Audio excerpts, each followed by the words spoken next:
Hi, this is Peter Godinez, your ambassador with K80Y TV with Good Morning Port Hueneme. And we have the good pleasure of just winning the City Council of Port Hueneme, Jim Hensley. So congratulations. Thank it was you. quite a battle, if we could say that. And thank you so much for being on the show and sharing us in this glorious moment, Jim. Thanks. It wasn't a battle, I suppose. It was fun. It was a challenge. It's like any other promotion. It's almost like going into combat. Mm-hmm. You just decide what you want. You initiate a plan of action. You do it. You stick to it. Ignore the negative influence of other people. Right. And you got to trust yourself. You know, it was amazing because during our calisthenics, we talked about, the strategy, your business plan, how you execute, the behavior. Mm-hmm. And now that we have the results and you're here, it's kind of fun to see that all the efforts and the thinking came true.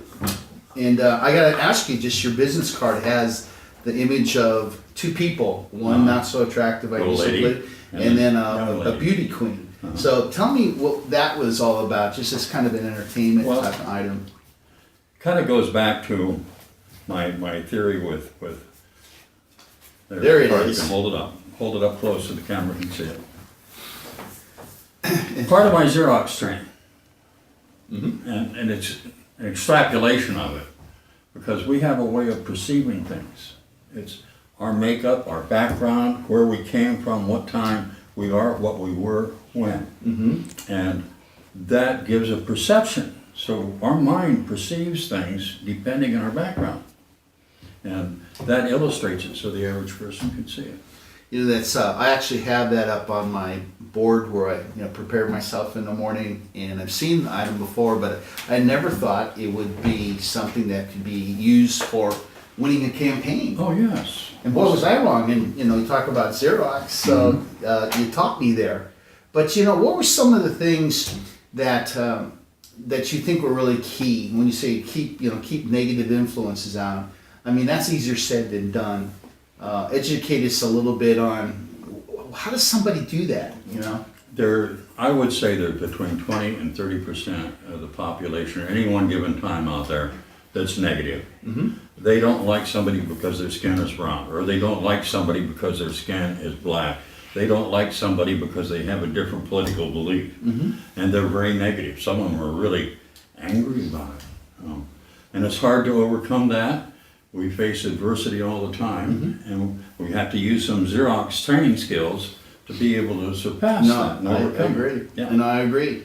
And knowing just the fact that you're now in this position, we just can talk about some of the things that you want to accomplish now. This is the day after the election, and now you go, wow, I've won. And now, what are you going to put in place? And some of the things you said, you want to just talk about some of those types of things? Thank you so much, Peter. I really appreciate it. It wasn't kind of like a surprise I was going to win. I made up my mind it was going to win. Right. Okay. And I struggled to do that. Probably one of the biggest things that I ran into was, just backing up a second from your thing, kind of being a one-man band in many ways. I would be out in the streets, I'd be knocking on doors, I'd be doing other promotional assets, getting my printing done, getting robocalls set up, emails set up. You used all the techniques. And and you have to use different media. And in the process, I would forget another piece because you start focusing. So all of a sudden, I'd look at my ledgers of income and I'd say, oh my gosh, I'm low on money. So then I had to get back on the phone and go around knocking in proverbial doors, calling up businesses that are going to benefit by my election, the unions, and saying, I need a favor. If you guys want me to do this, you better kick some money this way. So then I'd spend a whole mess of time getting some money in, and back to the other side. So, that's like the reality that I think hoping people come up, because how many people daily go through that ledger example? Oh man, now what I'm going to do? And here you're a living example. You kept calm. Yeah, there was a little bit of but you knew what to do next steps. I like excitement. Excitement is good. Yeah. Now, one of the items that when I've had a chance to be part of your forum and part of the debates you were, It's just, you are a catalyst. I mean, again, Thank you, John. I'm What- getting blushing now. don't blush on me, because I can't blush, they can't see. But, you know, it's just kind of like, it's true that the current or the last board have been on the city council for some time now. 24 years for one. 24 years, and that's why I want to get my stats right. But here you come in, and you're going to be this new, refreshing, probably some resistance, possibly things that have been, why change it? It's been that way 24 years. And so when I first saw those numbers come up the third time around, because I couldn't see so fast, I said, Jim is in the lead. And that was my first thought, that the event that you were going to be this catalyst of change. Do you have a comment about that? Yes, thanks a lot for that, bringing it up. It's an interesting subject because you try to look for their weak points. You see what their weak points are. And there's a multitude, and I'm not going to go into them because I don't want to disparage anybody. Okay, we won't. But once you can start playing on those weak points and accentuate the positive on the other side, away from them, that gives me an advantage. In other words, you take your best advantage, your worst problem, and turn it into your advantage. And that's the old Einstein thing, is lemons into lemonade, you know. No, I love it. And, you know, historically, you remind me of possibly the first person who said, let's do automobiles. And the whole mass crowd says, automobiles, horses, faster horses are the big equation. And did you know that if you go past 45 miles per hour, the body disintegrates? Yep. And so it takes somebody like you to say, no, this is what's going to happen. And, you know, that's when that's what's my thinking when I was at the government center, was the platform you said is, I'm new and I'm different. And, you know, that's all I have to say with that one. But any other things you want to say? Yeah, real quick, like you mentioned about horses and people not wanting a change. There's purposes for change. Back to the horses. Talk to us. I have been told more Civil War veterans died, the soldiers died from breathing horse manure, because the horses, the cavalry, the cannon wagons, all the roads was covered with horse manure. And they're marching after the horses, and they're breathing it, they're becoming like coal miners. Right. Horse dung. You never thought about it that way. I didn't think about it that way. No. But see, there was a good point. Yes. So, and a lot of horses don't get mistreated now. You know, No. a lot of nice, lovely ladies have their horse, and they have not as many of them, but things have to change. We're adaptable. Exactly. We have to change, and we need to accentuate it. And change is just so hard, and it does take some of your profile to be the first one that takes the first egg, so to speak. Hopefully, again, with some bacon and the whole thing. But that's what I see your victory, being here and having the privilege, and you're willing to come in and be interviewed and telling us about the story. I mean, I hope a lot of people just fell in love with you just based on the story you told. And I know you were a little reserved, but, you know, I'm sure a lot more people are endeared to you as a result of that. Well, you're going back into something I really didn't want to get into, but... Oh, should we just stop here? Yeah, Keep let's on not. going? Okay, we can keep on going if you want, but I don't want to go back into some of my history. No. But what I'm just saying is... I don't want to get nostalgic. I know, I'll get nostalgic. I already talked about horses and everything like that, but you definitely represent, I think, a change that's going to happen in Port Hueneme. It's absolutely needed. It really is. Really needed. And just the fact that Measure M did not pass, we're really going to need leadership that says, okay, where are we going to get revenues now? And, you know, let's not talk about cuts so much and all that, although that's the traditional way of thinking. But, you know, a person like you is saying, okay, let's think about outside the box, and how do we start being more attractive as a city and drawing the right people and getting the revenues. And again, perception's more important than the fact, because you are the actually attractive person in the picture. So I that's wouldn't what call myself attractive. You're so humble, but we'll leave it at that. Perceptive, perhaps. Perceptive. One of the things that we really need to do is establish a friendship with our largest economic engines, that's our immediate neighbors. They can help us a lot.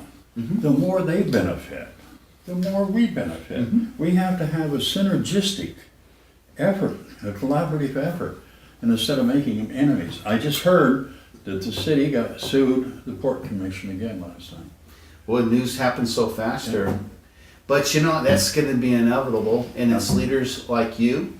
And I just have just as you were confident, let's keep that confidence going that says, you know, Port Hueneme will be a better place. It will be. Because the people decided to make Jim Hensley a part of that I wouldn't equation. say that.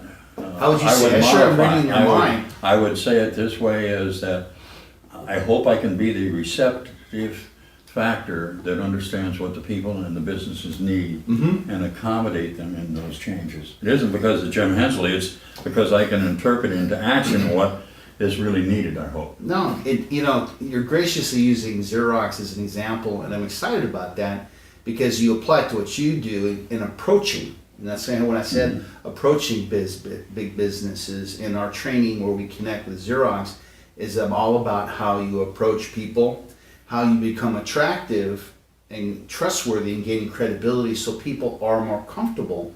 And I think that's what's going to happen, you know. And again, I won't go to the negative side, but let's go forward and say that how we approach them, how we treat them, what words we choose, make it a win-win-win situation. Right. Win-win. Okay. That's the key. I get used to Bob saying it 5 to 7 times, depending on how he feels.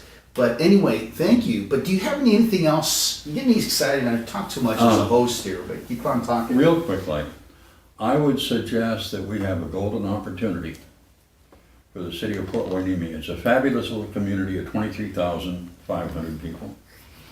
Not a lot of businesses. We have businesses, but when I say a lot of businesses, we don't have big businesses for taxation. There are things that we can do to attract more. The old administration didn't want to bring in new businesses.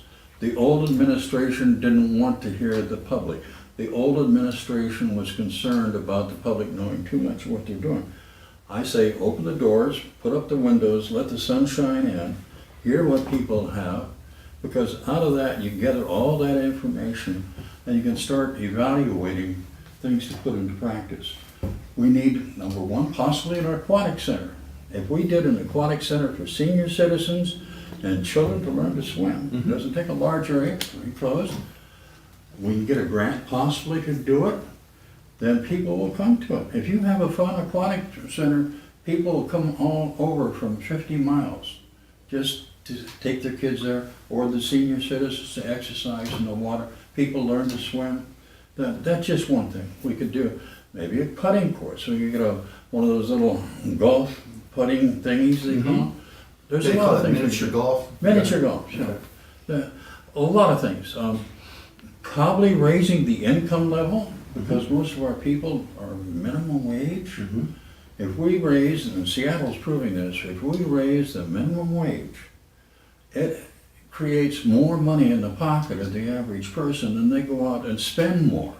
It's a self-generating factor. Instead of trickling down from the top, it's welling up from the bottom and the inside. Wow. No, you got it down. And you know, I just, in closing, it's just the fact that everybody who I had a chance to interview, they were all very interesting, but yours I would get the nomination for if we did a documentary in terms of how this all began, your business strategy, you're facing something that's just traditional and has never moved before. So, Jim Hensley, congratulations. Thanks. And I appreciate I taking time. appreciate you, Peter. Because I know you're going to get real busy here in a few days, and so we're fortunate to have you on the Sounds show. good. And we're gonna have to go back to sit down for a cup of coffee or lunch one of these days and talk We'll about do the lunch thing. Xerox. I would love to do that. That's one of my favorite places. No, and I learned a lot Leesburg, too. Virginia. We'll go back there for the meals. Right? Thanks a Anyway, lot. Peter Godinez, the council-elect, City Port Hueneme. Peter Godinez, your ambassador. Until next time.